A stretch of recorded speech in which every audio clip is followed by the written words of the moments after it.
Cette année, j'ai littéralement prédit l'avenir. Chaque début d'année, je sors mes prédictions make-up pour l'année à venir et cette année, j'ai tout raflé, j'ai pas compris ce qui s'est passé. Donc aujourd'hui, on revient sur les prédictions make-up que j'avais prédit en 2025, lesquelles sont passées, lesquelles ne se sont pas passées. Le plus fou, il faut savoir, c'est qu'elles sont arrivées dans l'ordre. Genre vraiment, les gars, j'étais choc barre et moi-même, je m'inquiétais de ça en fait. On commence avec le spray fixateur Fenty.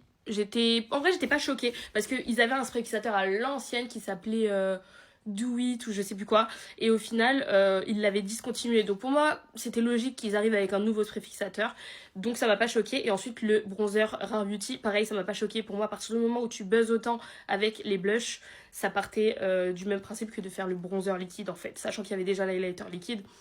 C'était question de logique. Ensuite, on a les blushs en poudre de chez Huda. Alors, ils sont sortis un peu plus tard dans l'année, mais j'étais tout autant choquée. Honnêtement, je les attendais plutôt sous forme individuelle. Ça m'aurait paru plus logique. Ensuite, on a eu le nouvel anti-cerne lumineux de chez Maybelline. Honnêtement, c'est celui qui m'a le plus étonnée parce que je l'ai vraiment dit, je pense, un peu au hasard. J'avoue, j'ai plus trop le souvenir, mais je vois pas pour quelle raison j'ai dit ça. Et j'étais choquée. Je crois qu'il est sorti il y a peut-être 2 semaines aux États-Unis. Je crois qu'en France, il est pas encore sorti. Mais je sais pas pourquoi j'ai dit ça, sachant que je trouve que c'est pas du tout la DA de Maybelline. Genre Maybelline, je les associe beaucoup à Full Face. Donc j'étais très étonnée de voir que oui, ils ont sorti un anti-cerne lumineux. Il n'y a pas eu de nouveau mascara chez Rare Beauty, mais je sais pas pourquoi, je sens que ça me saurait arriver. Peut-être pas en 2025, peut-être que j'ai eu trop d'avance sur celui-là, mais je pense que ça va arriver. La cire à sourcils style Refaille, je sais pas si finalement ça arrivera.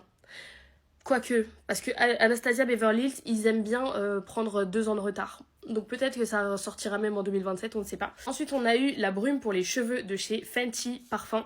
Et ça, j'étais choc-barre que ça sorte. Et c'est sorti en tout début d'année aussi. Et d'ailleurs, c'est un peu passé inaperçu. Personne ne l'a vu sortir, mais honnêtement, moi j'étais trop contente parce que j'adore le parfum.